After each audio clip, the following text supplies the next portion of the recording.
अस्सलाम वालेकुम, welcome to Mathic Material. जी स्टूडेंट्स, अब हमारी 9th क्लास की जो एक्सरसाइज है 2.2 वो आज हम शुरू करने लगे हैं। तो ये भी शॉर्ट क्वेश्चंस हैं। अब देखें यहाँ पे हमारे पास पहला सवाल क्या है, express each of the following in the logarithmic form. अच्छा बेटा समझना दो चीज़ें, एक ये जो फॉर्म लिखी हुई है ना जिसमें ये पावर एक्सपोनेंट फॉर्म में, इसे एक्सपोनेंशियल फॉर्म कहते हैं। इसको लॉगरिथमिक फॉर्म में क्या है कि लॉग की शक्ल में लिखना है। कैसे लिखते हैं वो हम समझते हैं। देखिए ये एक्सपोनेंट है 3, किसका एक्सपोनेंट है 10 का। 10 कहलाती है बेस, जिसका एक्सपोनेंट होता है, एक्सपोनेंट जिसका होता है वो उसे हम बेस कहते हैं। तो यहाँ पे 10 बेस है और 3 इसका एक्सपोनेंट है। ठीक है, अब जब हम इसको लॉगरिथमिक फॉर्म में लाएंगे, अब देखिए इसको हम लिखते हैं यहाँ पे सॉल्यूशन इन लॉगरिथमिक फॉर्म। जी लॉगरिथमिक फॉर्म में अब देखिए कैसे आएगा। आपने क्या करना है, सबसे पहले लिख देना लॉग, क्योंकि लॉग की शक्ल में तो लॉग आएगा, लॉग। ओके, लॉग लॉग आ गया। अब जो आपके पास यहां पर एक्सपोनेंट, मैंने कहा था ये एक्सपोनेंट है, जिसका एक्सपोनेंट है तो वो बेस होती है, ये बेस है। आपने क्या करना है, इस लॉग की छोटी सी यहां पे यही बेस बना देनी है। ये 10 को यहां छोटा सा करके लिखना है इस तरह से, ये लॉग की बेस बन जाएगी। ये तो छोटा सा करके लिखना है हमने 10। ये जो 10 यहां पर था जिसका एक्सपोनेंट है वो यहां पर लॉग की बेस बन जाएगा, और ये जो इक्वल की दूसरी तरफ नंबर था ये इधर आ जाएगा यहां पे ये। और इक्वल के बाद, आप इक्वल लगाने, इक्वल के बाद ये जो एक्सपोनेंट है ये सामने चला जाएगा। ये है हमारा लॉगरिथमिक फॉर्म में आंसर। एक्सपोनेंशियल फॉर्म को लॉगरिथमिक फॉर्म में ऐसे चेंज करना है। सेकंड पार्ट है इसका, 2 की power 8 is equal to 56, sorry 256। ठीक है जी, तो अब इसको जब हम लिखेंगे इन लॉगरिथमिक फॉर्म,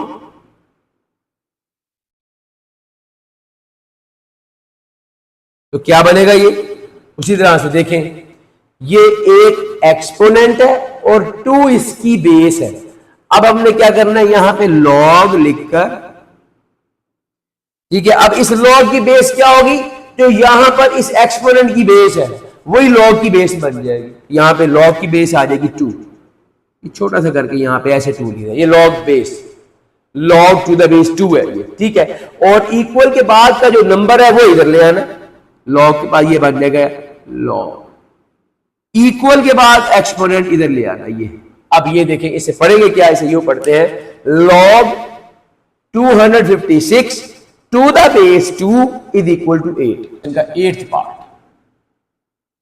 अब उसने क्या है, 32 की पावर है -1/5, दैट इज इक्वल टू, इसके बराबर आ जाएगा 1/2। इधर है जी 1/2। ये है जी हमारे पास नंबर। इन लॉगरिथमिक फॉर्म आएंगे, लॉगरिथमिक फॉर्म में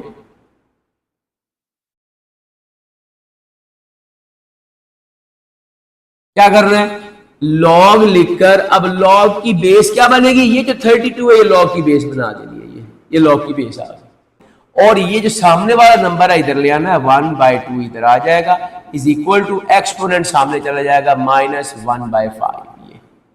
ये हमारा आ जाएगा लॉगरिथमिक फॉर्म में answer. I hope you have understood it. If you have any doubt you can ask me in the comment section, और इसके बाकी पार्ट्स आपके जिम्मे आपने खुद करने हैं। ठीक है, क्वेश्चन नंबर 2 में मैंने 3 पार्ट्स सिलेक्ट किए हैं, तो अब देखिए इनको हमने क्या करना है, एक्सपोनेंशियल फॉर्म में लिखना, ये लॉगरिथमिक फॉर्म में, इनको एक्सपोनेंशियल फॉर्म में लाना है।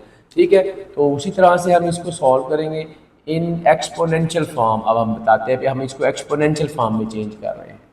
अब एक्सपोनेंशियल फॉर्म में जब हमने लाना है तो हम कैसे करेंगे, आपने वही देखना है, बेस, लॉग की बेस क्या है 5 है, उसको आपने यहां लिख देना है 5, ये बड़ा करके एक नंबर बना देना, 5 आ गया।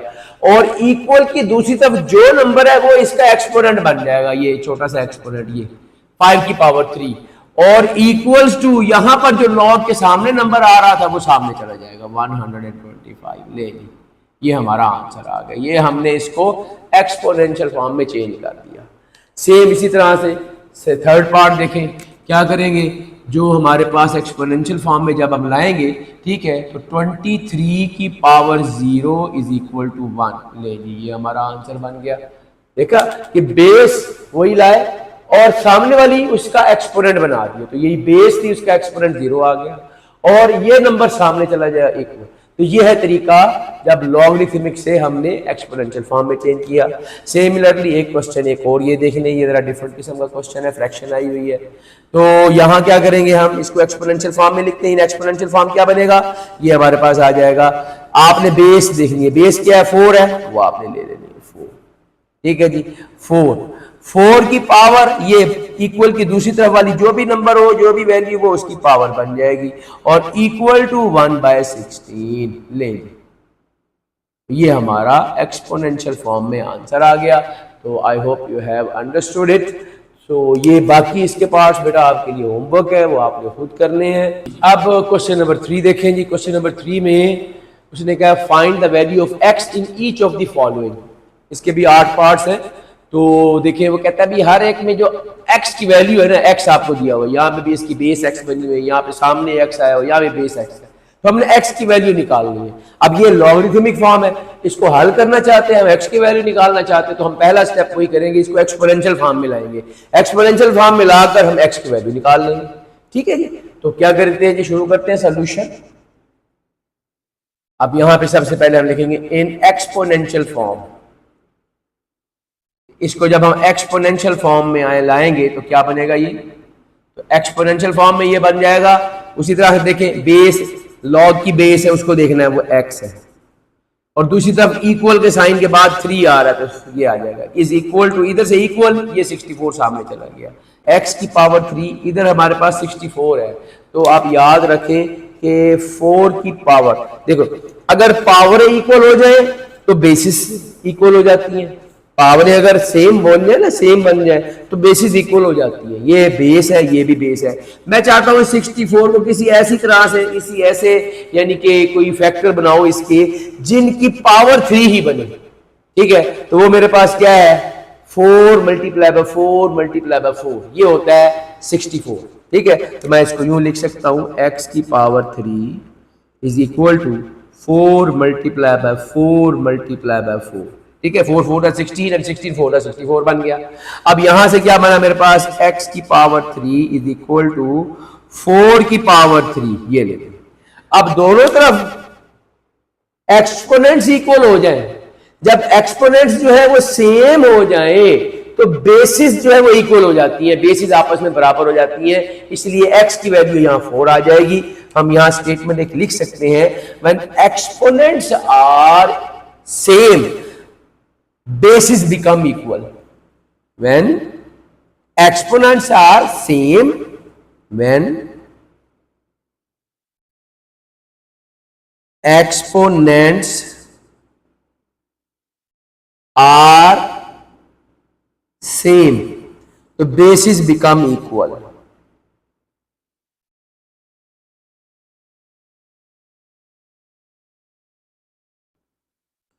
फिर x जो है वो किसके बराबर हो जाएगा, x इज इक्वल टू 4।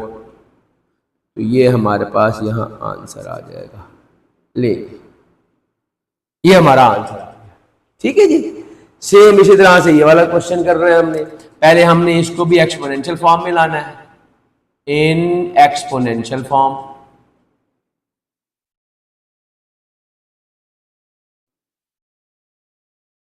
इसको भी हमने एक्सपोनेंशियल फॉर्म में लाना है। क्या बनेगा, 5 raise to power x is equal to 1, ये बन जाएगा एक्सपोनेंशियल फॉर्म कि बेस जो लॉग की थी वही बेस, इक्वल के सामने वाली वैल्यू उसका एक्सपोनेंट बन जाएगी और ये सामने चली जाएगी, इधर वाली वैल्यू लॉग के साथ वाली जो लॉग जिसका है वो वैल्यू आगे चली जाएगी, यानी कि लॉग 1 था तो 1 आगे आ गया, ठीक है जी। अब यहां देखें एक्सपोनेंट जो है वो वेरिएबल बन गया, हमें एक्सपोनेंट ही की वैल्यू लेनी है, हमें इसे यानी कि वेरिएबल की वैल्यू x की वैल्यू लेनी है, ठीक है।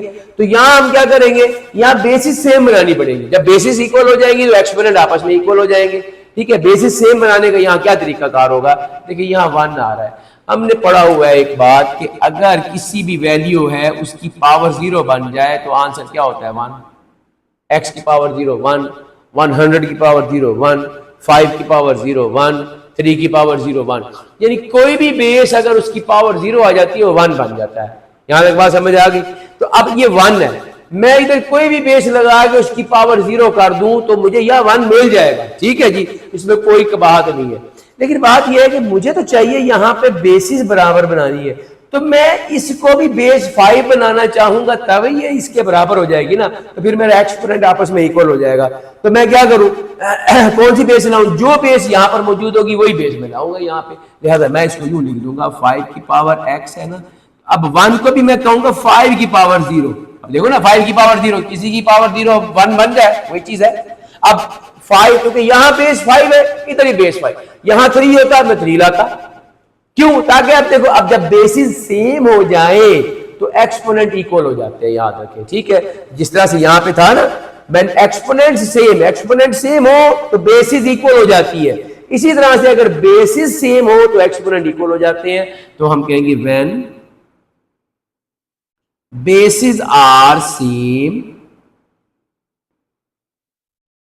Exponents become equal.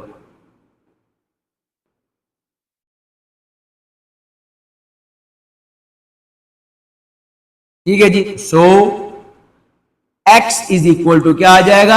0। ले जी, ये हमारा आंसर बन जाएगा, ठीक है जी। ले जी, इसी तरह थर्ड पार्ट है, ये भी इसी तरह से देखेंगे हम। पार्ट 3 में हमने ये दिया हुआ log 8 to the base x is equal to 1, इसको जब हम एक्सपोनेंशियल फॉर्म में लाएंगे तो एक्सपोनेंशियल फॉर्म में देखिए क्या बनेगा, बेस x, ये बेस आ गई, जो log की बेस है वही बेस बन जाएगी, इक्वल के उधर जो नंबर है वो इसकी पावर बन जाएगा, इज इक्वल टू 8, ये ले 8 आ गया, ठीक है जी। अब मुझे बताएं 8 के ऊपर जब पावर कुछ ना हो, जिसके ऊपर हमेशा अंडरस्टूड है वहां पावर क्या होगी? 1, तो ये 1 बन जाएगा। तो इसलिए x की पावर 1 इज इक्वल टू 8 की पावर भी 1 है। तो जब पावरें सेम है, पावरें इक्वल हो जाए तो क्या होगा? एक्सपोनेंट्स बिकम, जब व्हेन एक्सपोनेंट्स आर सेम तो बेसिस बिकम इक्वल, तो सिंपली हमारे पास क्या आ जाएगा? सो x इज इक्वल टू 8, ये हमारा आंसर आ जाएगा। ओके जी, हाँ जी बेटा। अब नेक्स्ट जो इसका पार्ट नंबर 4 देखें। पार्ट 4 में हमें उसी तरह से इसको भी हमने क्या करना है, x की वैल्यू लेनी है। तो इन एक्सपोनेंशियल फॉर्म में क्या बनेगा?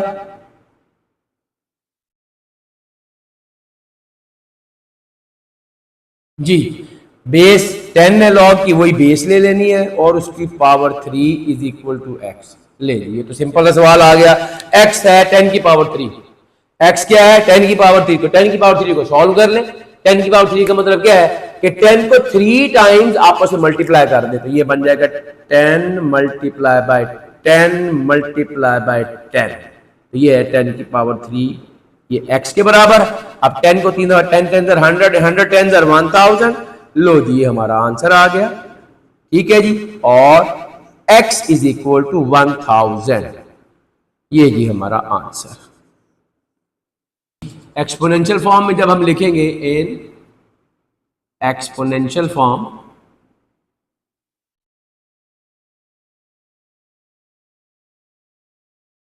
बेस 4 आ गई, पावर 3/2 आ गया, इज इक्वल टू x आ। ये 4 है तो ये 2 मल्टीप्लाई बाय 2 बनता है, 2 मल्टीप्लाई बाय 2 जो है वो 4 बनता है ना, 2 2 4, ये ले, इसकी पावर 3/2 बन गई, इज इक्वल टू x। अब 2 जो है 2 मल्टीप्लाई बाय 2 है, तो हम इसको क्या करें, 2 की पावर 2 बन जाएगी, ये आ जाएगा हमारे पास 2 की पावर 2, क्या आ गया जी 2 की पावर 2, और बाहर क्या पावर है 3/2 इज इक्वल टू x। ले जी 2 की power 2 multiply by 3/2 is equal to x, कि ब्रैकेट के अंदर वाली पावर बाहर वाली पावर से क्या करती है, मल्टीप्लाई। ले जी ये 2 से 2 कट गया, क्या बच गया हमारे पास 2 की power 3 is equal to x। हाँ जी 2 की पावर 3 का क्या मतलब है, 2 की power 3 is equal to x। तो 2 की पावर 3 का मतलब क्या है, 2 को 3 दफा आपस में मल्टीप्लाई कर दे, ये आ जाएगा हमारे पास 2 multiply by 2 multiply by 2 is equal to x। ये क्या आ गया 8 इज इक्वल टू x, और x is equal to 8। Okay ji, ये हमारा आ गया आंसर। अभी इसको आगे सॉल्व करते हैं। तो अब इसका आखिरी पार्ट करते हैं। ले जी, अब इसको पहले एक्सपोनेंशियल फॉर्म में लाएं। एक्सपोनेंशियल फॉर्म में जब लिखेंगे तो क्या बनेगा, 2 की power x is equal to 1024। लो जी, यहाँ पे फिर x जो है वो एक्सपोनेंट में चला गया। अब यहाँ भी हमें कुछ ऐसा लाना है कि जिसकी बेस 2 हो, उसका एक्सपोनेंट बेस इज इक्वल करके एक्सपोनेंट को बराबर करके आंसर दे दे। तो ये 1024 जो होता है ना, जरा ये हम देख लें, ये 1024 के प्राइम फैक्टर्स बना के देखें तो 2 पे जाता है 2, 5, 512 बनेगा। फिर 2 पे जाएगा 256 बन जाएगा। फिर 2 पे जाएगा 128 आ जाएगा। फिर 2 पे जाते जाएंगे हम 364। इसी तरह से ये 2 पे गया 32। फिर 2 पे गया तो ये आ जाएगा 16। 2 पे गया ये हमारे पास 8 आ जाएगा।